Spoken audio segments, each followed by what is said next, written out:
On est avec Christophe Plassard ce soir aussi, député Horizon de Charente-Maritime, co-auteur de ce rapport sécurité économique de la France, rapporteur spécial du budget de la Défense.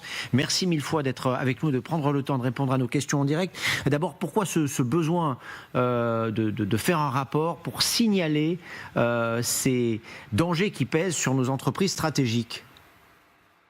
En fait, vous l'avez évoqué tout à l'heure, je vous écoutais, c'est j'allais dire, l'affaire LMB Aerospace qui a déclenché la demande du Premier ministre de lancer cette étude et ce travail.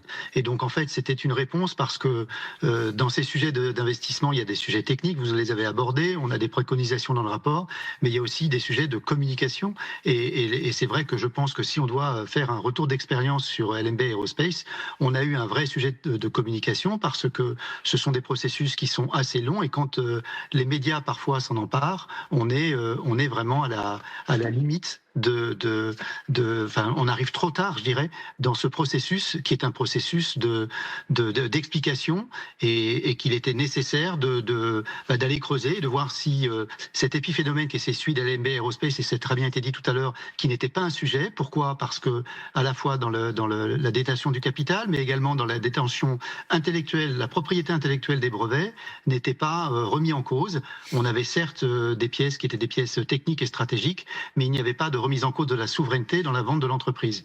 Mais arriver, et c'est ce qu'on reproche d'ailleurs, ça fait partie des conseils que l'on donne dans le rapport, avoir une attitude, je dirais, défensive sur des sujets qui sont aussi sensibles, il vaut mieux anticiper, il vaut mieux le préparer, que ce soit les financements, que ce soit la connaissance des dossiers. Bref, il est beaucoup plus facile d'être soit en anticipation, soit en réactif, soit en offensif, pardon, que dans réactif sur ce genre de sujet.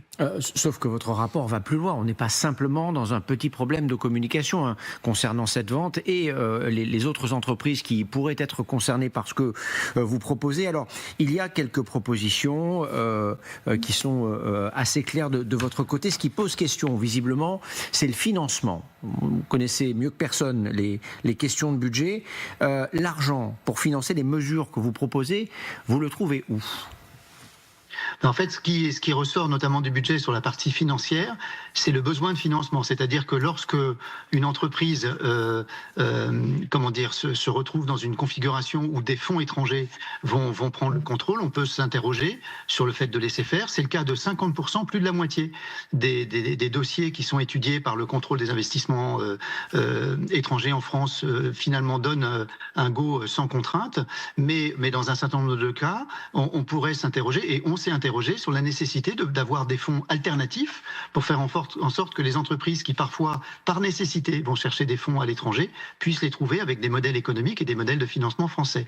On n'a pas trop de problèmes en France sur le démarrage, on sait démarrer des entreprises, on sait grosso modo les aider à grossir. Simplement, quand elles atteignent une taille que je dirais continentale ou mondiale, lorsque les investissements dépassent les 100 millions d'euros, là, on est souvent confronté à des problématiques de financement, d'où la proposition de fléchage des bénéfices de l'Agence des participations de l'État vers un fonds qu'on pourrait qualifier de souverain et qui pourrait intervenir lorsque c'est nécessaire. Est-ce que les mesures que vous proposez peuvent nuire aux entreprises qui sont concernées ? Je pense notamment au financement sur les marchés financiers.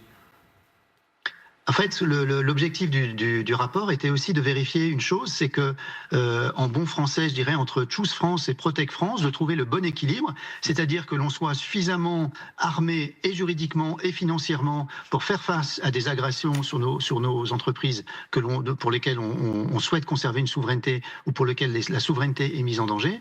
Et en même temps, il ne faut pas trop de rigidité parce qu'on a besoin des capitaux étrangers, ça a été dit tout à l'heure, dans nos entreprises françaises.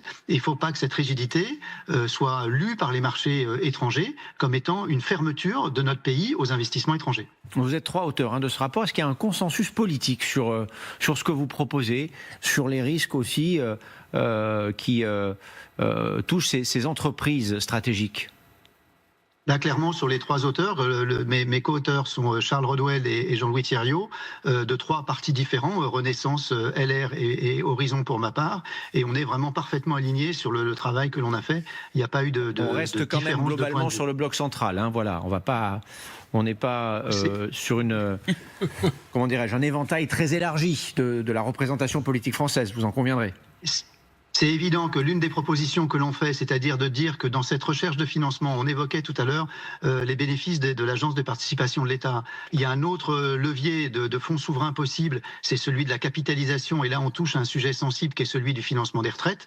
Et c'est vrai que là, on est tous les trois dans un espace politique où on est relativement alignés, de se dire qu'aujourd'hui, la réflexion que l'on va avoir et que peut-être l'on aura pendant la campagne électorale sur le financement des retraites, un fonds souverain qui viendrait accompagner la retraite par répartition telle qu'on la connaît aujourd'hui peut être aussi un outil de financement qui permettrait à la fois de flécher l'épargne des Français et l'épargne vers la retraite, l'épargne retraite notamment vers les industries françaises, est à notre avis un outil. Et c'est vrai que là, le consensus sera sûrement moins large si on met cette proposition en débat. Donc utiliser l'argent des retraites pour financer ces fonds, c'est ce que vous dites? Non, c'est-à-dire que dans la logique de la réflexion que l'on peut avoir sur le financement des retraites, qui est aujourd'hui en totalité par répartition, si on met une part de capitalisation dans le financement des retraites, cette capitalisation, autant qu'elle soit fléchée vers les entreprises françaises, et que si on mobilise une partie de l'argent des Français et de l'argent que l'on va destiner à payer la retraite des Français, autant que cet argent soit fléché vers l'industrie française, vers l'entreprise française, vers l'économie française, et donc toutes celles qui notamment sont concernées par les sujets de souveraineté. Voilà, politiquement, le plus dur, ça va être de convaincre tout le monde qu'il faut une part de capitalisation dans les retraites en France. Voilà. Ayons le débat pendant la campagne électorale. Ah, ça tombe bien, elle arrive. Merci beaucoup. Merci Christophe Plassard d'avoir pris le temps de nous répondre en direct sur LCI ce soir.